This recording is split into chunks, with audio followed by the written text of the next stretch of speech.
morning and welcome to the Abraham Lincoln Presidential Library and Museum. My name is Christina Shudd and I am the Executive Director of this institution.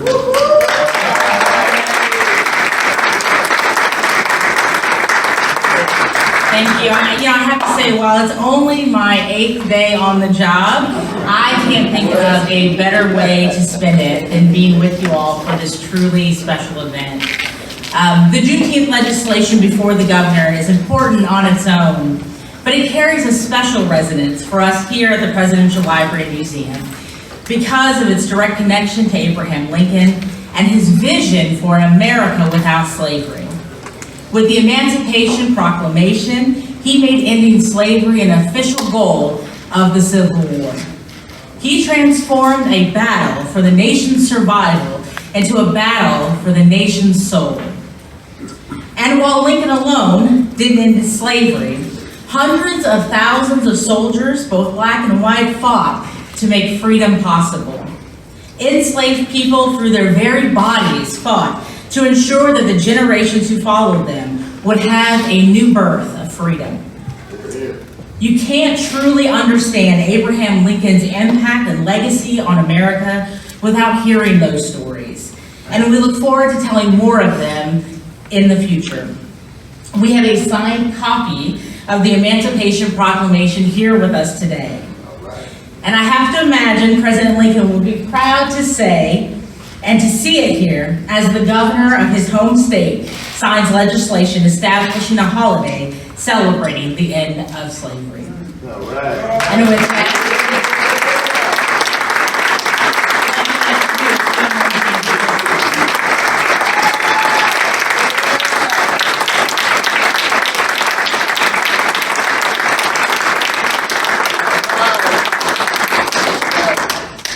thank you very much, Director Shutt. On behalf of the people of the state of Illinois, I am so proud to welcome you and your family here to Springfield and to our state. The ALPLM is a national gem and it has awaited your historic leadership. Great things are poised to happen here, and we all look forward to the new and innovative ways that this museum will continue to bring Abraham Lincoln to life for the millions of people who will visit here in the coming years.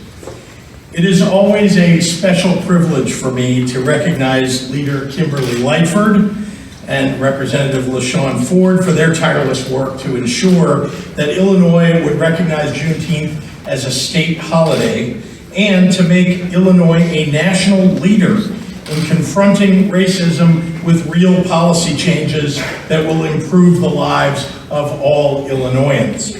I'm always proud to be together with my partner in governance, our Lieutenant Governor, Juliana Stratton, with my friend Chris Welch, fresh off his historic first session as our state's first Black Speaker of the House.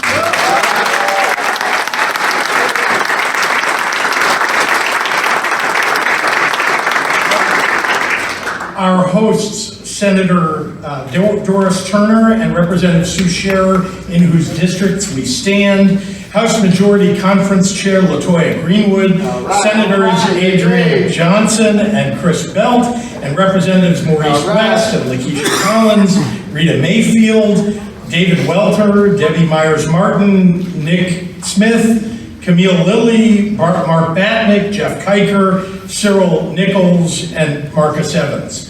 I don't know how you take roll in the House of Representatives. I also want to recognize the long-standing advocacy of the Illinois Juneteenth Committee.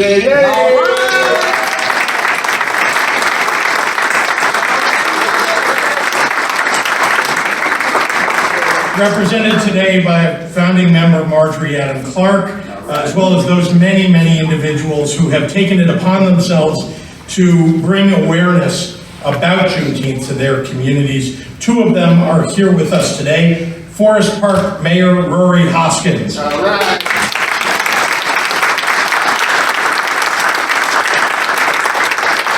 Mayor Hoskins was involved in the effort to make Juneteenth a paid holiday for Cook County employees, along with Commissioners Deere and Lowry and more.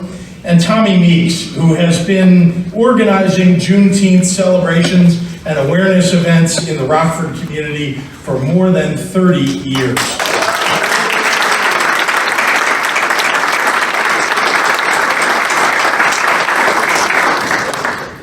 Behind me to my left sits a rare copy of the Emancipation Proclamation, upon which 159 years ago, President Abraham Lincoln put pen to paper, thereby declaring all residents of the Confederacy thenceforth and forever free. Every resident. The words inscribed in Lincoln's proclamation intended to mean that black women and men and children whose blood, tears, and enslavement were shed to help build this nation should finally be freed from bondage. President Lincoln meant every man, woman, and child who had been forced to work in a field under awful conditions. Every mother forced to hand over her children into another generation of slavery. Every person whose labor was stolen to enrich a white master. He meant every black person beaten, every black woman raped, every black child orphaned. For a nation that had for so long allowed brutality and injustice to be visited on some Americans to enrich others, the proclamation represents a seminal moment in the moral arc of the universe bending toward justice. But change requires so much more than just words on paper. President Lincoln's executive order and proclamation meant that every person in the Confederate States should have been freed right away. But as the history of Juneteenth reminds us, it took more than 2 years after Lincoln signed it before it would be enforced in places like Texas at the edge of the Confederacy and the Union. Today, even a full 156 years after the 13th Amendment formally and constitutionally declared slavery illegal throughout the entire United States, we all know what it means to see justice as yet undelivered. And every day we see our nation's past failures reverberate through the soul of our nation. But we are not without hope, and Illinois can bring hope to the rest of the nation. Just as Illinois led the nation as the first state to ratify the 13th Amendment ending slavery in 2021, we are leading the nation in tackling structural racism now, head on, thanks to the guiding vision of Leader Lightford and Representative Ford and Speaker Welch.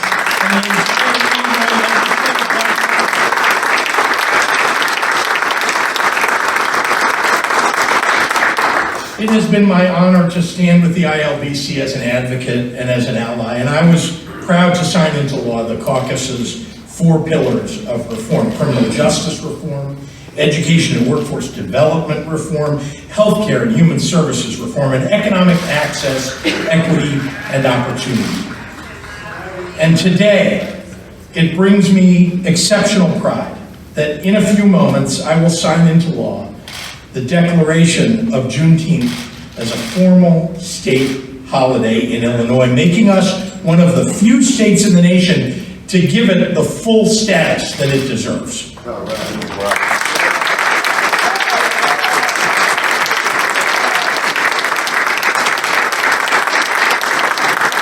Illinois will continue the recognition of Juneteenth throughout the state, lowering all flags covered by the Illinois Flag Display Act to half-staff on Saturday. In addition, Secretary of State Jesse White and I are proud to announce that this year and every year henceforth, a Juneteenth flag will fly proudly over our state capitol here in Springfield. Yeah.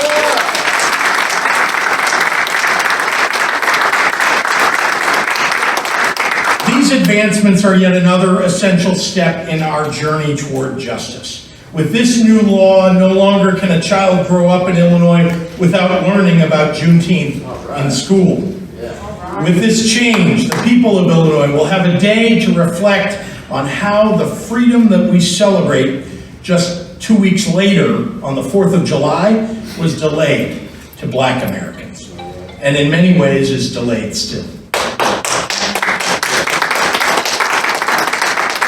This weekend, as the calendar turns to June 19th, 2021, I urge all Americans to find some time to learn more about the history of Juneteenth, about black codes, about the Springfield race riot and the founding of the NAACP, and the reasons why our beloved dream of freedom and opportunity for all is not yet truly fully realized. I encourage everyone to start right here in Springfield at the Abraham Lincoln Presidential Library and Museum, where the Emancipation Proclamation is on display for all to see through July 6th. I cannot encourage you strongly enough to come here. This is a rare and fragile piece of our country's history. There are only a handful of copies of the Emancipation Proclamation in the world. It is our privilege as Illinoisans to house this great document, and it is our sacred responsibility to keep its moral compass alive in our own times, especially as we become a leader in the nation in the depth of our recognition of this new Juneteenth state holiday. Ladies and gentlemen, it is now my great pleasure to introduce a steadfast advocate for honoring history and a change maker in her own right, Lieutenant Governor Juliana Stratton. All right.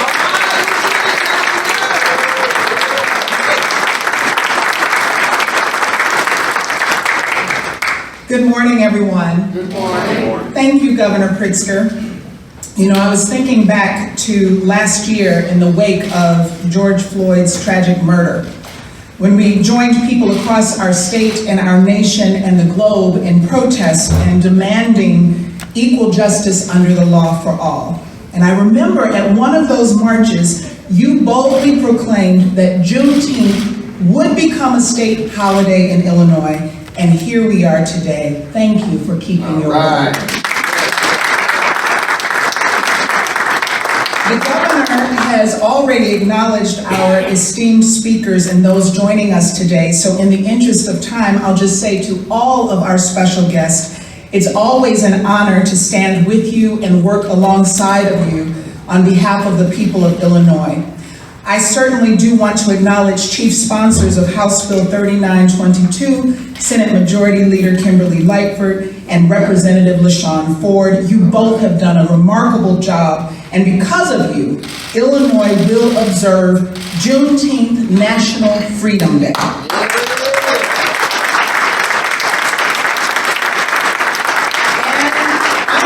There are so many others who joined you in this effort. Speaker Emanuel Chris Welch, the entire Illinois Legislative Black Caucus, the Illinois General Assembly from both sides of the aisle, the Illinois Juneteenth Committee.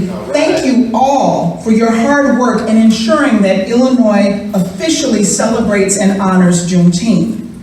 And before I begin my formal remarks, I do want to take a moment to welcome Director Christina Schutt.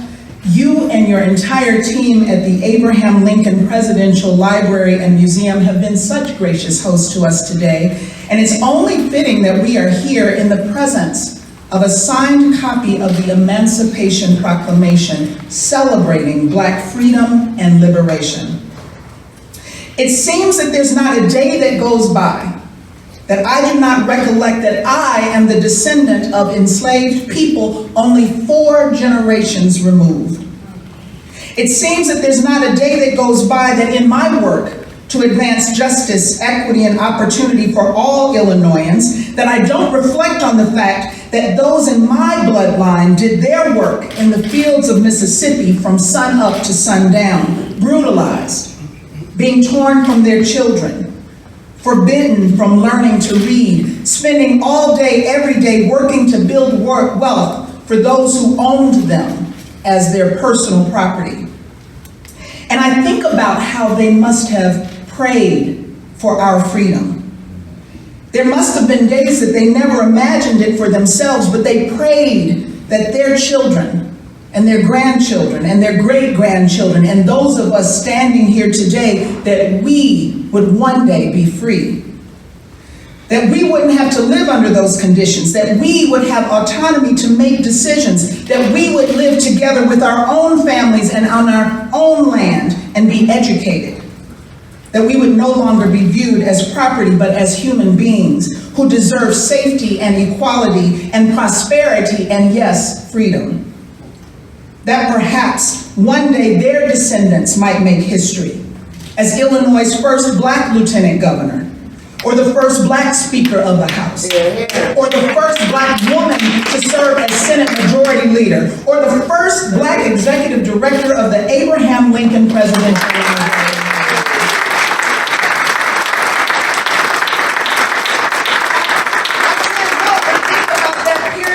Between January 1st, 1863, when the Emancipation Proclamation went into effect, and June 19, 1865, 2.5 years later, when 2,000 federal troops arrived in Galveston, Texas, to finally proclaim freedom to the enslaved people whose blood, sweat, and tears were still being used to make their owners rich. This was the true Independence Day. This was Juneteenth. Juneteenth is a time of celebration. Juneteenth is a time of telling our stories of hope. Juneteenth is a declaration of faith that despite chattel slavery, we will never stop fighting for freedom.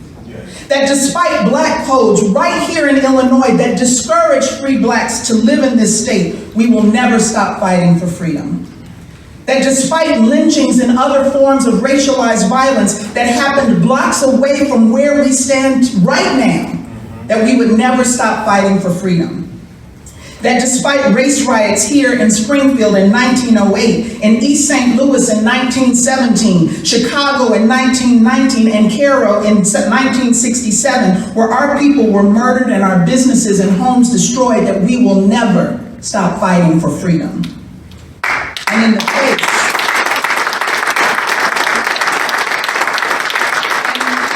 face of mass incarceration and ever-increasing wealth gaps and a pandemic that laid bare the long-time inequities in housing and education and healthcare, that we will never stop fighting for freedom. Neither the Emancipation Proclamation nor the Declaration of Freedom on the first Juneteenth, and not even the 13th Amendment, allowed us as Black people to fully embody the freedom that we all deserve. Rather, we celebrate Juneteenth to acknowledge the deep faith and strength of our ancestors that propelled us to this moment. And it is a time to come together in every community of our state to recommit to and work towards the highest ideals of freedom for all. Dr. Maya Angelou said, "The more you know your history, the more liberated you are." Juneteenth National Freedom Day will help ensure every Illinoisan knows our history, and that future generations know our history, and that in itself is liberating. Thank you to the bill sponsors. Thank you to the Illinois Legislative Black Caucus for your tremendous leadership. Thank you to the members of the General Assembly, and thank you to all of you who helped advocate for this bill. And thank you, Governor Pritzker, for signing House Bill 3922 into law. It is just one more example that we truly are our ancestors' wildest dreams.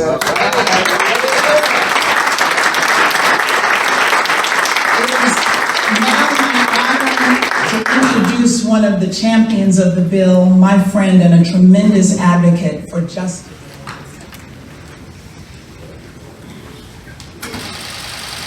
Good morning, everybody. Good morning.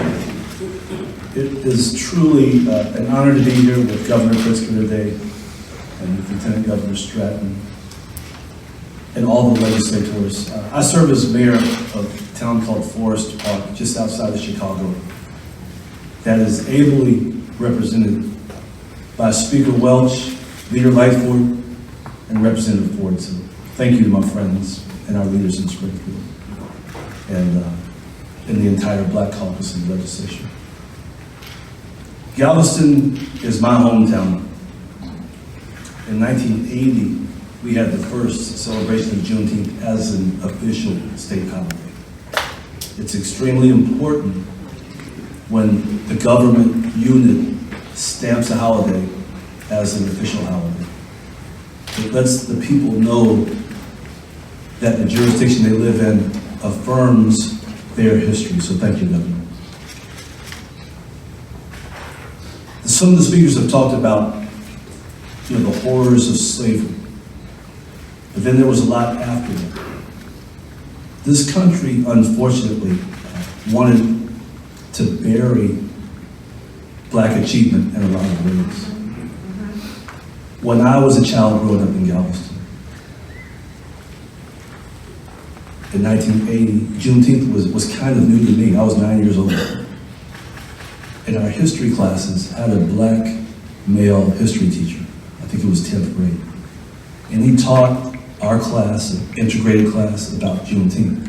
None of the white children knew what Juneteenth was.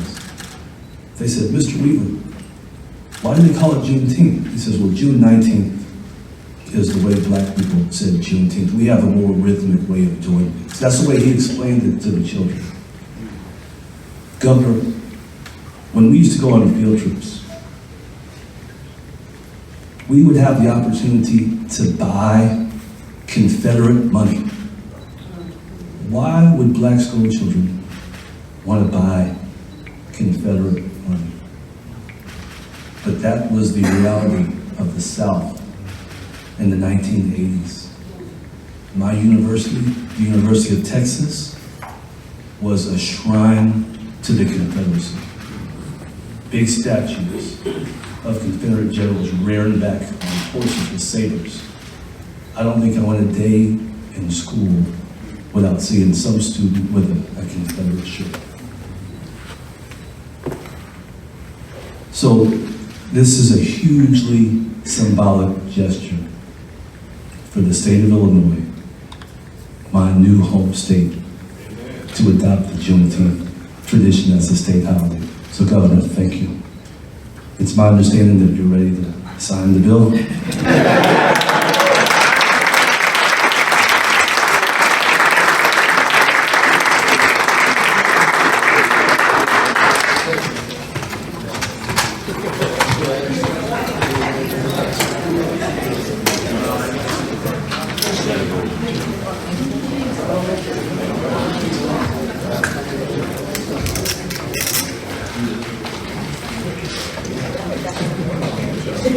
Down the front, please.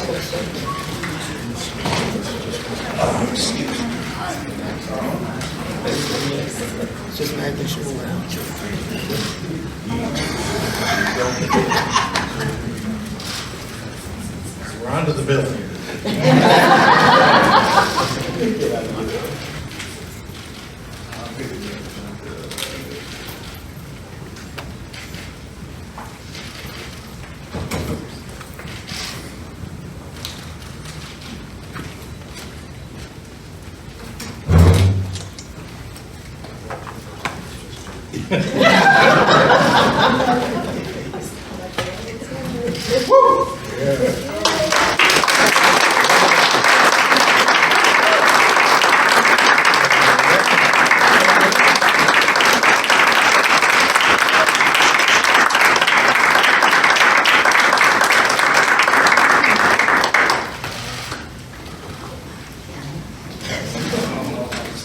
Okay, I'm going to take the podium so we can take a couple questions.